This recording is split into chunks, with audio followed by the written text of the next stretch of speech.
যুক্তরাষ্ট্র ওই যে তাদের যে আগের যে খাদ্যনীতি, এই খাদ্যনীতি যারা আমেরিকান মানে স্ট্যান্ডার্ড আমেরিকান ডায়েট, যেটাকে আমি স্যাড ডায়েট বলতাম, sad, it was very sad, যে তারা নষ্ট খাবার খেতে বলেছিল। এখন তারাই বলতেছে যে 90% স্বাস্থ্যসেবায় যে দীর্ঘমেয়াদী রোগে মানুষ আক্রান্ত, তার প্রধান কারণ ছিল হলো স্ট্যান্ডার্ড আমেরিকান ডায়েট, যেটা আপনাদের এখন যে খাবার খান সেটা।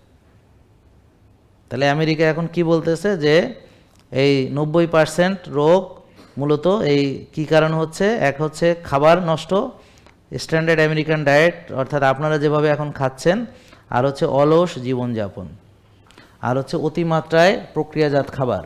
তো হয়ে গেল। তাহলে আপনারা যেভাবে খাচ্ছেন সেভাবে খেয়েই 90% এই রোগী হচ্ছে। বোঝা গেল নাকি? এখনও বোঝা গেল না? তাহলে আমেরিকা কইছে আমি তো ঠিকই আছে,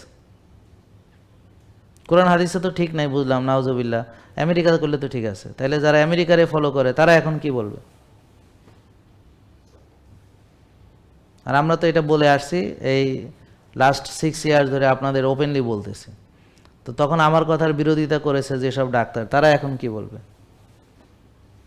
তো তারা এখন এটা বলতেছে। এবং আমেরিকায় ওই যে ওই খাদ্য পদ্ধতি ফলো করার ফলে ওই ম্যাকডোনাল্ডস, কেএফসি, যেগুলো আপনাদেরকে আবার দিছে মাথায় চড়াইয়া, 70% ওভারওয়েট আপনারাও। আর 12 থেকে 17 বছর বয়সী প্রতি 3 জন কিশোরের একজন প্রি ডায়াবেটিসে আক্রান্ত। এজন্য আমেরিকাতে সামরিক বাহিনীতে যোগদানের জন্য আর তরুণীদের খুঁজে পাওয়া যাচ্ছে না। এই কারণে তারা বাধ্য হইয়া তাদের খাদ্যনীতি পরিবর্তন করছে। আর আমি আপনাদের এতদিন ধরে বলে আসছি এই কথা, আপনাদের বাচ্চারা এখন 8 বছর বয়স ফ্যাটি লিভার, 9 বছর ফ্যাটি লিভার, 11 বছর 95 কেজি ডায়াবেটিস ফ্যাটি লিভার। তো দেখেন, তো এই জন্যে এই পরিস্থিতি, এই যে ট্রাম্প প্রশাসন এটা করছে, ওই যে রবার্ট এফ কেনেডি জুনিয়র আর ব্রুক এল রলিন্স, তো ওরা যে খাবারের তালিকা বলছে, আমি যে বলতেছি দেখেন, সংক্ষেপে যাচ্ছি, যে সঠিক পরিমাণে খাবার অর্থাৎ 3 ভাগের 1 ভাগ, প্রতিটি মিলে অর্থাৎ প্রোটিনযুক্ত খাবার গ্রহণ করা, ঘি, নারকেলের তেল এগুলো ব্যবহার করা, তারপর হচ্ছে সবজি, শাক মানে স্বাস্থ্যকরগুলো খাওয়া, স্বাস্থ্যকর চর্বি খাওয়া, আর হোল গ্রেন খাওয়া, মানে এই যা আমি বলেছি ওই যে তৈব খাবার খেতে হবে।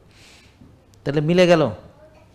ওই দিন শেষে ঘুরে ফিরে ওরা আমাদের লাইনে আসছে, তবে অনেকের জীবন শেষ করে তারপর।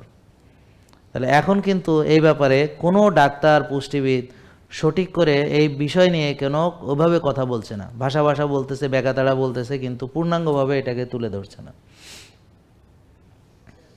জেকে লাইফস্টাইল লিমিটেড, ওষুধ মুক্ত সুস্থ জীবন।